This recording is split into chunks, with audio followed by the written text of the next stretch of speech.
ఈ 4 ఆదివారాలు మనం వినేటువంటి ప్రవచనాలు, బైబిల్ వాక్యాలు, అలాగే పూజలో మనం చేసేటువంటి ప్రార్థన విధానం, ఆ ప్రార్థన మాటలు, ఇవన్నీ కూడా దేవుని యొక్క వాగ్దానాలను తెలియజేస్తూ, ఇదిగో మెస్సయ్య వస్తూ ఉన్నాడు, రక్షకుడు వస్తూ ఉన్నాడు అనేటువంటి విషయాన్ని మనకు గుర్తు చేస్తూ ఉన్నాడు. మరి ఆయన వచ్చాడు. మొదటి రాకడ సమయంలో ఆయన వచ్చాడు. ఎలా వచ్చాడు? పసిబాలుడుగా, పశువుల పాకలో దీనుడుగా, పేదవాడుగా, మరి వినమ్రుడుగా, వినయశీలిగా, శాంతికరుడుగా ఆయన ఈ లోకంలో జన్మించాడు. కనుక ఈ ఆగమనకాల ఈ 4 రోజులు మన ఆధ్యాత్మికంగా ప్రార్థనతో సిద్ధపడుతూ క్రిస్మస్ మహోత్సవానికి, క్రీస్తు జయంతి మహోత్సవానికి మనందరూ కూడా సిద్ధపడుతూ ఉన్నాం. మరి 2వ రాకడ, ఆయన మరలా వస్తాడు అని ఈరోజు సువార్తలు మనం విన్నాం. మనుష్య కుమారుని పునరాగమము, మనుష్య కుమారుని పునరాగమము అనగా 2వ మారు మరలా వస్తాడు. ఎలా వస్తాడు 2వ మారు? అక్కడ మనం వింటున్నాం 27వ వచనంలో, అప్పుడు మనుష్య కుమారుడు శక్తితోనూ మహామహిమతోనూ ఆకాశమున మేఘాలుడై వచ్చుటను ప్రజలెల్లరూ చూచెదరు అని మన వాక్యంలో. శక్తితోనూ మహామహిమతోనూ అనగా ఒక న్యాయాధిపతిగా, తీర్పరిగా, రాజుగా ఈ భూలోకంలో ఉన్నటువంటి సమస్తమును పరిపాలిస్తూ ఇదిగో మంచి చెడులకు తీర్పు తీర్చేటువంటి న్యాయాధిపతిగా ఇదిగో ఆయన మళ్ళా 2వ మారు వస్తాడు. ఈ 2 రాకడల మధ్యన మనందరం కూడా జీవిస్తూ ఉన్నాం. మొదటి రాకడ, 2వ రాకడ. మొదటి రాకడ వచ్చింది, 2వ రాకడ రాబోతూ ఉంది. అది ఎప్పుడు ఎలా వస్తుందో ఎవరికి తెలియదు. ఆ దినము, ఆ గడియ, ఆ సమయము ఎప్పుడు వస్తుందో ఎవరికి తెలియదు. కనుక ఈ మధ్య కాలంలో మనందరం కూడా ఎలా ఉండాలి అని ప్రభుత్వంటున్నాడంటే, మెలకువ కలిగి, జాగరూకత కలిగి ప్రార్థన చేయండి. కనుక ఆగమనకాలం అంటే మెలకువ కలిగి ఉండటం, ఎదురు చూడటం, మేలుకొని ఉండటం, జాగరూకత కలిగి ప్రభు కోసం ఎదురు చూసేటువంటి, వేచి ఉన్నటువంటి వారంగా ఉంటారు. ఎలా వేచి ఉండాలి? ఆయన రాకడ కోసం, ఆయన మరి త్వరగా రమ్మని మనం ప్రార్థన చేస్తున్నాం కదా. మరి ఆయన రాకడ కోసం మనం ఎలా ఎదురు చూడాలి, ఎలా మేల్కొని ఉండాలి అనగా ఈరోజు ప్రభు మనకు తెలియజేస్తున్నాడు కదా. తుచ్చ విషయాశక్తితోనూ, త్రాగుడుతోనూ, చీకు చింతలతోనూ మీరు మందమతులు కాక అప్రమత్తులై ఉండండి. లేనిచో ఆ దినము ఆకస్మికముగా ఉచ్చువలే వచ్చి పడును. ఏదైనా ఆ దినము భూలోకవాసులందరిపైకి వచ్చును. దైవలో హల్లెలూయా, హల్లెలూయా, హల్లెలూయా. కాబట్టి ఆ దినము, ఆ రోజు, ఆ సమయము ఎప్పుడు వస్తుందో ఎవరికి తెలియదు. కానీ గుచ్చు వలె వస్తుంది, దొంగ వలె వస్తుంది అని మాత్రం ప్రభువు మనకు తెలియజేస్తున్నారు. మరి మనం ఎలా ఉండాలి, ఎలా జీవించాలి ఈ రోజుల్లో? ప్రతిరోజు మనం ఎలా ఉండాలి? ఏ విధమైనటువంటి ప్రవర్తన కలిగి, జీవిత నడవడిక కలిగి మనం జీవించాలి? గత సంవత్సరం అంతా నిన్నటి వరకు మనం ఏదో జీవించాం. కాలం మారింది, అవునా కదా? ఆగమన కాలం వచ్చింది, కాలం మారింది. మరి కాలంతో పాటు మన జీవితాలు కూడా మారాలి, మన జీవితాల్లో కూడా మార్పు కావాలి. ఒక నూతన ఒరవడిక అనేది మనలో జనించాలి. ఒక నూతన ఆలోచనలు, ప్రణాళికలు, మరి పనులు, ఇవన్నీ కూడా మనలో ఉత్సాహాన్ని నింపాలి. ఎప్పుడు ఒకే విధంగా జీవితం ఉంటే బోరు కొట్టేస్తుంది అనంటారు. కాబట్టి గత జీవితం అంతా కూడా మనం ఎలా జీవించామనేది మనం ఆత్మ పరిశీలన చేసుకుందాం. పోయిన సంవత్సరం అంతా కూడా దేవుడు మనల్ని ఎంతో కృపతో కాపాడాడు. మన జీవిత కాలం అంతా కూడా ఎన్నో మేలులు చేశాడు. ఎన్నో ఇక్కట్ల నుండి, ఆటంకాల నుండి, కీడుల నుండి, అపాయాల నుండి మనం మనం చేసినటువంటి పాపముల నుండి దేవుడు మనల్ని ఎన్నో విధాలుగా కాపాడాడు, రక్షించాడు, మనల్ని క్షమించాడు, మనల్ని మన్నించాడు. అలాగే మరి మరి ఎన్నో తప్పులు మనం చేస్తుంటాం. వాటితో పాటు మనం కాలంతో పాటు మనం అవన్నీ కూడా విడిచిపెట్టాలి. ఆ పాపములను మనం విడిచిపెట్టాలి. దేవుడు మనకు చేసిన మేళ్ళన్నిటిగానో కృతజ్ఞతలు తెలియజేస్తూ ఇంకా కొత్తగా మన జీవితాన్ని ప్రారంభించాలి.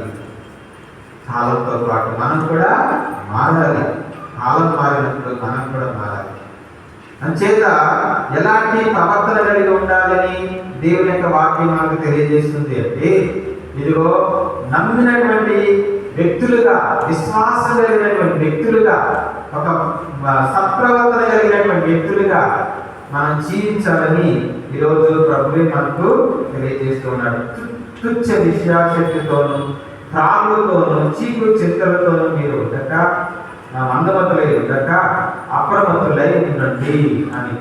మనకి ఇంకా చక్కగా అర్థం కావాలంటే లూకా సువార్త 12వ అధ్యాయంలో అక్కడ చిన్న ఉపమానాన్ని ప్రభువు చెప్తాడు. చిన్న ఉపమానాన్ని ప్రభువు మనకు చెప్తాడు. 12వ అధ్యాయము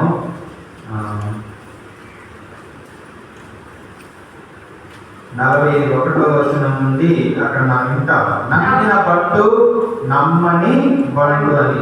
42వ వచనం నుండి, అందుకు యేసు ఇట్లనెను, విశ్వాసపాత్రుడును వివేకవంతుడైన సేవకుడు ఎవడు? యజమానుచే తన ఇంటి వారికి భోజన వేళలకు పెట్టుటకు నియమింపబడిన వాడే. యజమానులు ఇంటికి తిరిగి వచ్చినప్పుడు తన కర్తవ్యమునందు నిమగ్నుడైన సేవకుడు ధన్యుడు. అట్టి వానికి తన ఆస్తి సమస్తముపై యాజమాని వసూలునని నీతో నిశ్చయంగా చెబుతున్నా. కానీ యజమానుడు చాలా కాలనకు కానీ తిరిగి రాడు అని సేవకుడు తనలో తాను అనుకుని తన తోటి సేవకులను దాసులాటలను కుట్టుచు తిని త్రాగి మత్తుగా పడి ఉండిన ఎడల అతడు ఊహింపని సమయంలో, యోచింపని గడియలో యజమానుడు తిరిగి వచ్చి ఆ సేవకుని చిత్రవద చేయించి అవిశ్వాసంలో ఒకటిగా ఎంచును. కాబట్టి మనం ఎలా జీవించాలి? తాగుడుతోనో, చీకు చింతలతోనో మందమతులు కాక విశ్వాసపాత్రులమైన వివేకవంతం కలిగినటువంటి ప్రజలుగా, విశ్వాసులుగా, బిడ్డలుగా మనందరూ కూడా జీవించాలని ప్రభువే మనకు తెలియజేస్తున్నాడు. ఈ ఆత్మకాలం అలా కాకుండా ఈ విచ్చలవిడిగా జీవించిన వాడు కొరడా దెబ్బలకు గురవుతాడని ఆ క్రింది వచనాల్లో మనం చదువుతాం.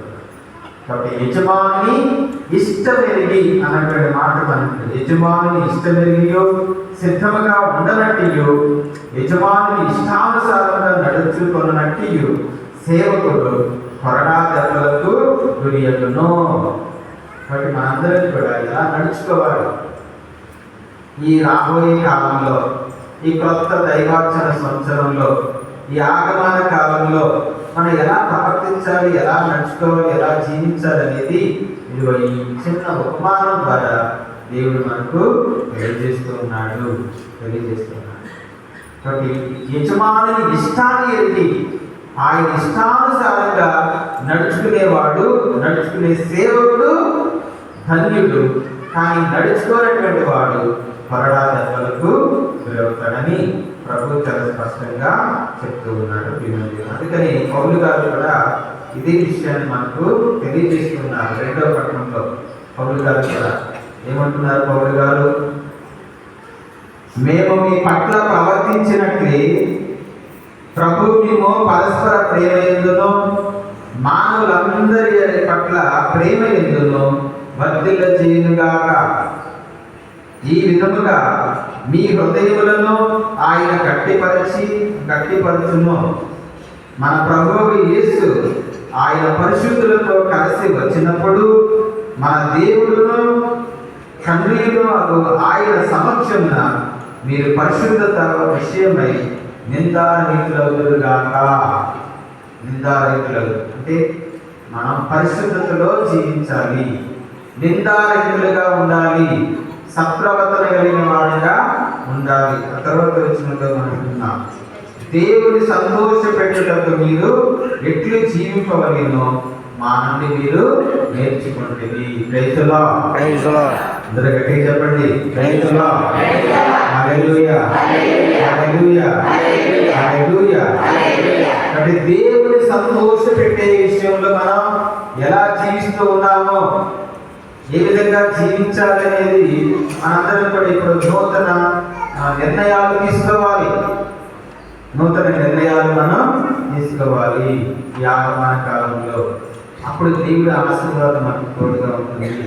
కాబట్టి కదా, అందుకని పౌలు గారు 3వ వచనంలో చక్కని మాటలు చెప్తున్నారు చూడండి. మీరు పవిత్రులై ఉండవలెననియు భోగవాంఛలకు దూరంగా ఉండవలెననియు మీ విషయమున దేవుడు సంకల్పించి ఉన్నాడు. మీలో ప్రతి వ్యక్తియు పవిత్రముగా గౌరవనీయంగా తన శరీరం అదుపులో పెట్టుకునుట తెలుసుకునవలెను. కాబట్టి ఆ విధంగా పవిత్రంగా, గౌరవంగా, నిందారహితంగా మనందరం ఇక్కడ దేవుని ఎదుట నిలబడాలి. దేవుని ఎదుట నిలబడాలి. అందుకే ఈరోజు సువార్తలో ప్రభు ఏమంటున్నాడు? 35వ వచనం, 36వ వచనంలో, మీరు రానున్న సంఘటనల నుండి రక్షింపబడుటకును మనుష్య కుమారుని సమక్షమున నిలబడుటకును కావలసిన శక్తిని పొందుటకు ఎల్లప్పుడూ జాగరూకులై ప్రార్థన చేయుడు. Praise the lord. హల్లెలూయా, హల్లెలూయా.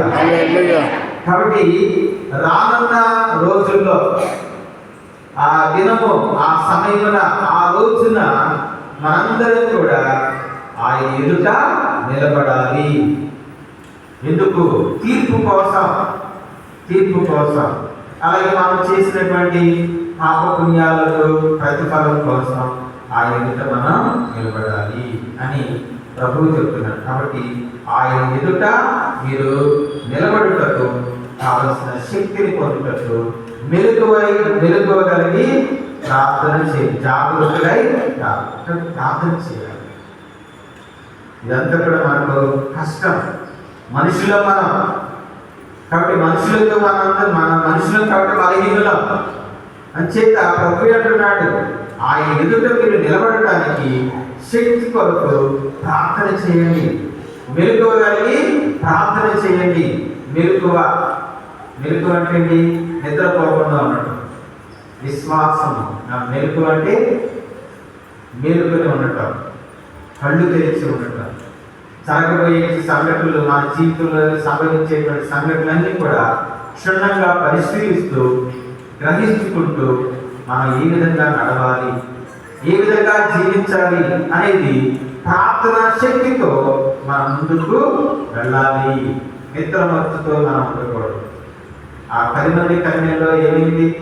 10 మందిలో 5 వివేకవంతులు, విశ్వాసులు. వెలుగుతున్న ప్రవృత్తిని పట్టుకుని, కాగడాన్ని పట్టుకుని సిద్ధంగా ఉన్నారు, మేలుకొని ఉన్నారు. కానీ అవివేకులు, అవిశ్వాసులు ఎలా ఉన్నారు? బుద్ధిహీనులు, నిద్రపోతా ఉన్నారు.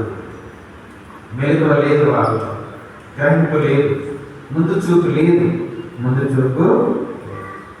కాబట్టి మెలుగువగలిగి జాగరూకులై ప్రార్థన చేయండి. మనందరం కూడా ఆ రక్షకుడి కొరకు ఎదురు చూస్తూ ఆయన ఇచ్చేటువంటి రక్షణ అనుగ్రహాలను మనందరం కూడా పొందుకోవటానికి జాగరూకులై మెలుగువగలిగి ప్రార్థించే వారుగా ఉండాలి. ఎప్పుడైతే మనం ఈ ప్రార్థన అనేది మనలో ఒక దినచర్యగా, ముఖ్యంగా దినచర్య కాదు, మనలో ఒక అంతర్భాగంగా చేసుకుంటామో అప్పుడు దేవుని యొక్క ప్రణాళికలు మన జీవితంలో నెరవేరుతాయి.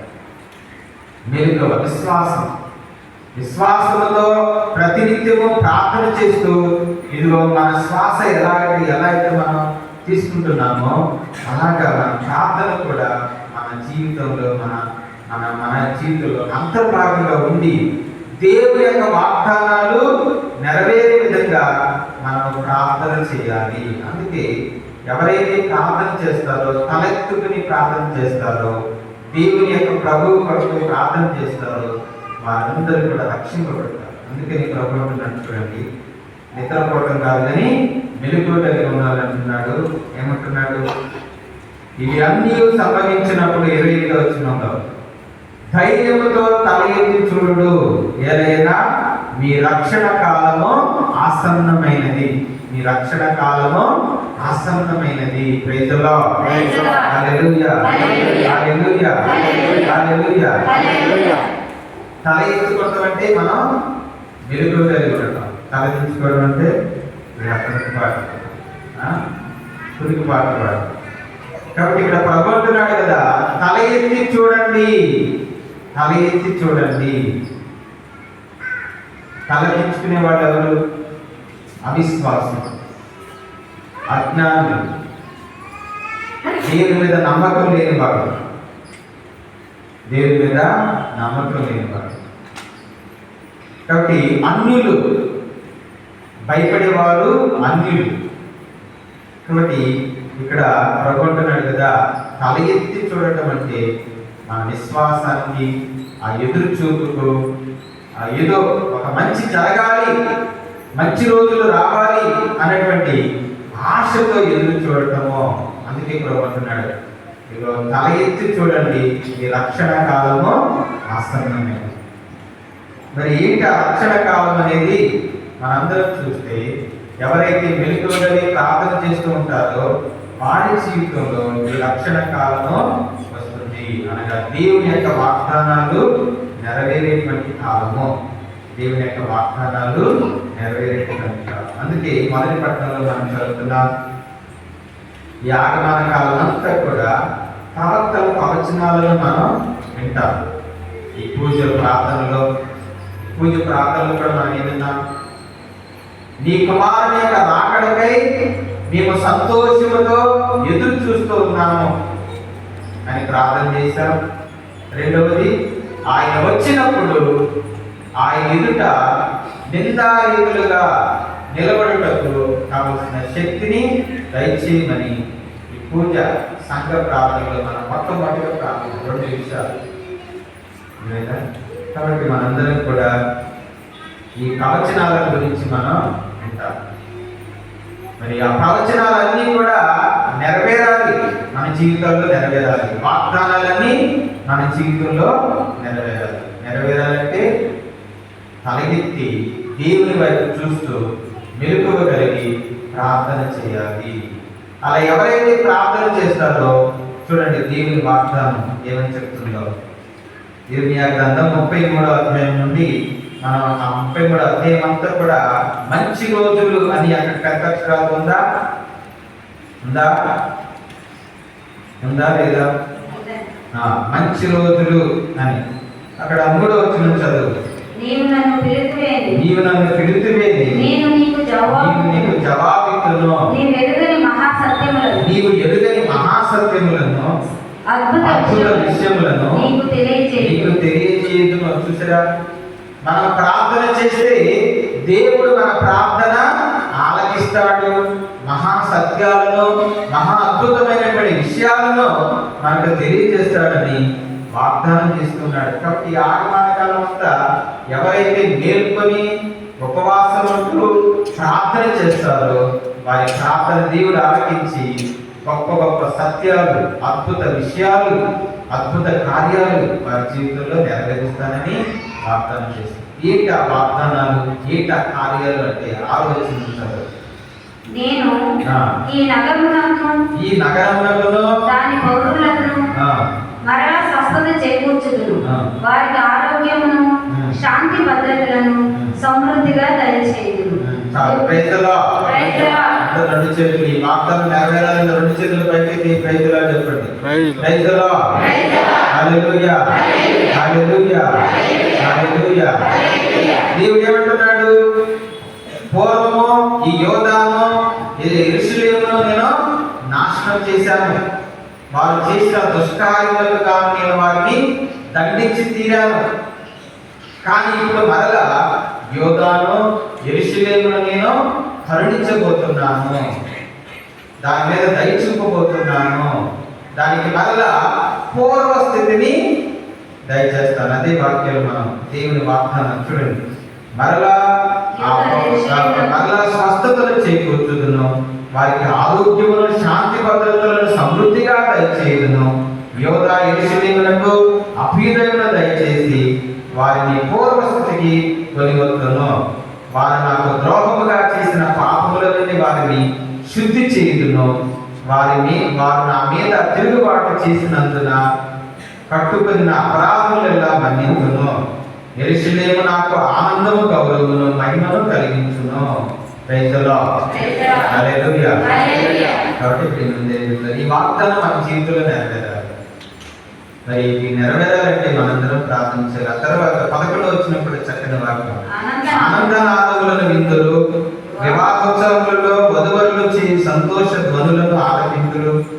అప్పుడు కృతజ్ఞతా బలులు అర్పించుటకు దేవాలయములకు వచ్చువారు ఈ క్రింది పాటలు పాడుటను మీరు విందురు. సైన్యములకు అధిపతి అయిన ప్రభువు కృతజ్ఞతలతో స్తుతింతురు.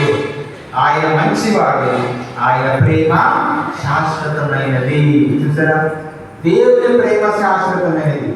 ఆయన విశ్వసనీయుడు, ఆయన వాగ్దానాలను నిలబెట్టుకునే దేవుడు. కాబట్టి మన ఎడల దేవుడు తన వాగ్దానాలు నిలబెట్టుకుంటాడు అని మనందరం కూడా భక్తి కీర్తనలో విన్నాం. 25వ కీర్తన భక్తి కీర్తన. ఈరోజు భక్తి కీర్తన 25వ కీర్తన చదువుతున్నా, వినండి. ఈ వాక్యాలను మనసులో పెట్టుకోండి. పిచ్చి పిచ్చి ఆలోచనలు, పిచ్చి పిచ్చి మాటలన్నీ కూడా వదిలిపెట్టి ఇక నుంచి ఈ వాగ్దానాలన్నీ కూడా మనసులో పెట్టుకొని ప్రార్థన చేసుకోండి. ఏమంటున్నాడు? వినమ్రులను ప్రభు మంచివాడు, ధర్మవర్తనుడు, అతడు పాపులకు తన త్రోవలను తెలియచి వినయవంతులను సన్మార్గమును నడిపించును, దీనాత్ములను తన మార్గమును బోధించును. ప్రభు నిబంధనలను ఆజ్ఞలను పాటించు వారిని ఆయన ప్రేమతో నమ్మదగిన తనతోనూ నడిపించును. తర్వాత 11వ వచనం, ప్రభువునకు భయపడు వారు అతనికి సన్నిహితులను, అతడు తన నిబంధనలను వారికి తెలియజేయును. చూసారా, దేవుడు తన నిబంధనను తెలియజేస్తాడు. ఎందుకని? ఆయన ప్రేమ శాశ్వతమైనది. ఆయన ప్రేమ శాశ్వతం. ఆయన విశ్వసనీయుడు. ప్రార్థించే వారి జీవితంలో, ఆయన కోసం ఎదురు చూసే వారి జీవితంలో తన వాగ్దానాలను నెరవేర్చేటువంటి నమ్మదగిన వారు. అందుకే ఈరోజు మనం వినేటువంటి వాక్యము, ఆ రోజుల్లో దయాశీలుడైన మొదటి వచనంలో, నేను ఇశ్రాయేలు యోధా ప్రజలు చేసిన ప్రమాణములను నిలబెట్టుకున్న రోజులు వచ్చుచున్నాయి. చూసారా, దేవుడు తన ప్రమాణములను నిలబెట్టుకున్న రోజులు వచ్చుచున్నవి. కాబట్టి దేవుడు మనందరిలో తన వాగ్దానాలు నెరవేర్చాలని ప్రార్థన చేయాలి. అది ఎలా నెరవేరుస్తాడు? తన కుమారుడైన క్రీస్తును మనకు రక్షకుడిగా, మెస్సయ్యాగా పంపడం ద్వారా. అందుకే ఆలోచనలు ఆ రోజుల్లో ధర్మశీలుడైన దావీదు వంశజుని ఒకరిని నేను రాజుగా ఎన్నుకున్నాను. అతడు దేశమంతటిలో నీతిని ధర్మమును పాటించును. ఆ కాలంలో యోధ రక్షణమును పడియును, యెరూషలేము భద్రముగా ఉండును. ప్రభు నాకు రక్షణము అని ఆ నగరమునకు పేరు. అందరూ రెండు చేతులు పైకి, praise the lord, hallelujah, hallelujah, హల్లెలూయా. ప్రభువే మనకు రక్షణము. కాబట్టి ఇటువంటి నిరీక్షణ, ఇటువంటి విశ్వాసంతో మనందరం కూడా ఈ ఆగమనకాల ప్రార్థన చేయాలి. ఎవరైతే విశ్వాసంగా ఉండి నిలుపుగలిగి ప్రార్థన చేస్తారో, పిచ్చి పిచ్చి పనులన్నీ కూడా మానేసి భయభక్తులతో జీవిస్తారో, వారందరి ఎడల తన ప్రమాణాలను నిలబెట్టుకుంటాడు. ఇక్కడ చూడండి, పచ్చటి ఆకులు పెట్టారు. అనగా 3 వారిగా మన జీవితాలను చిగురింపజేయగలిగిన శక్తి గలవాడు మన దేవుడు అని సూచనగా ఉంటుంది. అలాగే ఆ పచ్చటి ఆకుల్లో ఇప్పుడు 3 చిగురించిందంటే దానిలో ఇంకా జీవము ఉన్నది. అనగా దేవుని ప్రేమ, దేవుని యొక్క జీవం మనలో నిండి ఉన్నాయని. దేవుడు ఇంకా మనల్ని ప్రేమిస్తున్నాడు, తన జీవాన్ని మనకు ప్రసాదిస్తున్నాడు అన్న దానికి గుర్తుగా ఉన్నాయి ఆ పచ్చటి ఆకు. అలాగే ఆ ఒత్తి ప్రొబొత్తి వెలుగుతూ ఉంది. అది మన విశ్వాసానికి మూలంగా ఉంది, నమ్మకానికి జీవంగా ఉంది అది. కాబట్టి మన విశ్వాసం, మన నమ్మకము దేవుని మీద నిలిపి ప్రార్థన చేయాలి. అలా ప్రార్థన చేస్తే దేవుని వాగ్దానాలు నీకు తోడుగా ఉంటాయి. అలాగే ఆ వెలుగు నీలో ఉన్నటువంటి పాపమును, చీకటిని దూరం చేస్తుంది. అందుకే క్రిస్మస్ రోజు మన మీద అదే, చీకటిలో జీవించే వారి మీద వెలుగు ప్రకాశిస్తుంది. కాబట్టి ఆ వెలుగు, ఆ దీపము నీలో ఉన్నటువంటి పాపమును, అంధకారాన్ని, చీకటి శక్తులన్నింటినీ కూడా పారద్రోలేదుగా ఉన్నాయి. కాబట్టి దేవుని వాగ్దానాలు మనందరిలో నెరవేరి మనందరినీ కూడా ప్రభువే మనకు రక్షకుడుగా, వెలుగుగా ఉండి మనల్ని కాపాడాలని ఈ దేవుని పూజలో భక్తిగా ప్రార్థన చేస్తున్నాం. అందరూ లేచి నిలబడదాం.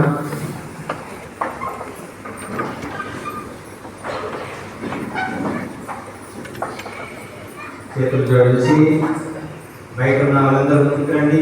ఇక్కడ చాలా స్థలం ఉంది. అమ్మాయి ముందుకు రండి. అందరి చేతులు జోడించి విశ్వాస ప్రమాణం చెప్తున్నాం. పరలోకమును భూలోకమును సృష్టించిన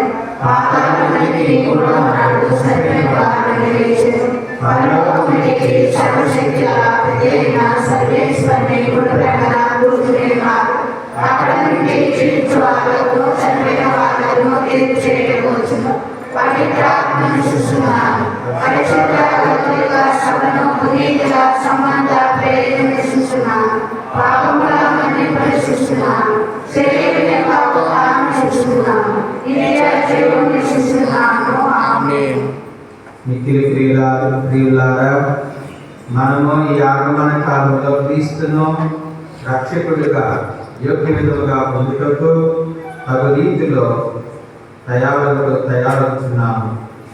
అందుకు కావలసిన విశ్వాసమును, మెలకువను, ప్రార్థన శక్తిని మనకు దయచేయమని ప్రభుని భక్తిగా వేడుకున్నాము. శ్రీ సమకరుడు మా జగద్గురువులైన పరిశుద్ధ ఫ్రాన్సిస్ బాబు గారిని, మా పీఠాధిపతులైన జగతోట జోసఫ్ రాజారావు పీఠాధిపతులను, తదితర పీఠాధిపతులను, గురువులను, దైవాంకితులను, ఉపదేశులను మీ ప్రేమ యందును విశ్వాసమందును ఫలించినట్లు దీవించమని అందరూ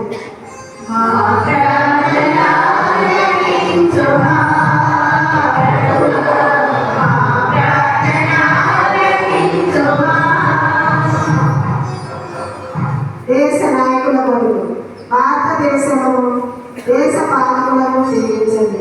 నాయకులు జ్ఞానముతో ప్రజలను పరిపాలిస్తూ దేశమంతటా శాంతి సమాధాన స్థాపనకు కృషి చేసే విధముగా వారిని ఆశీర్వదించమని అందరూ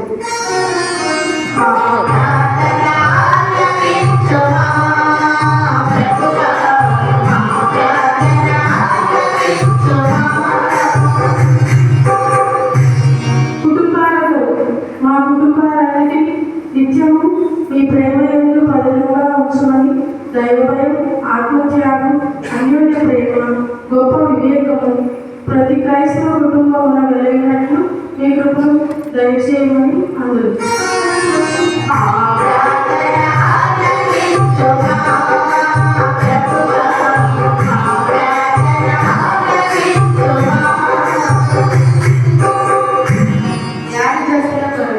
వివిధ రకాల వ్యాధులతోనూ, అనాదరణతోనూ, పేదరికంతోనూ, వృద్ధాప్యంతో శ్రమలతోనూ బాధపడు వారందరి కొరకు ఈ బలిపీఠము చుట్టూ గుమిగూడి ఉన్న అందరి కొరకు ప్రార్థించుచున్నాము.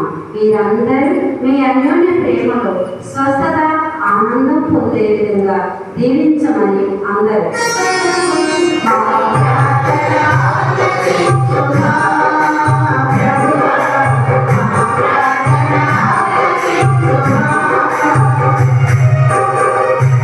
యువతి యువకుల కొరకు మా విచారణ యువతి యువకులను దీవించండి.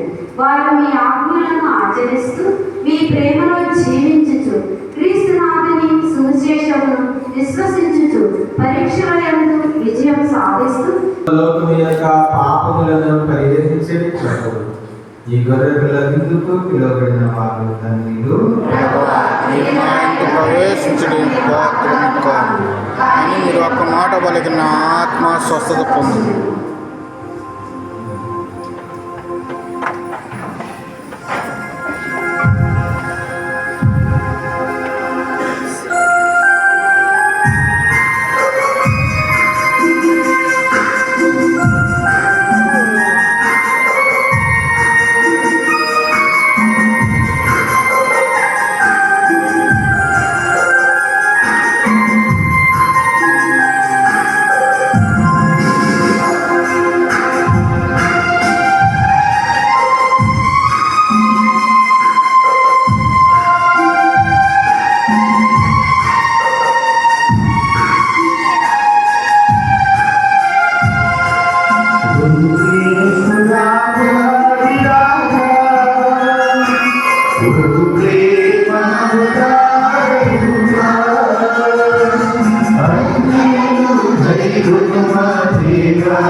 పుట్టింటిని స్వార్థ చేసేందుకు క్రీస్తుని ఆత్మమా, క్రీస్తుని శరీరమా, క్రీస్తుని రక్తమా,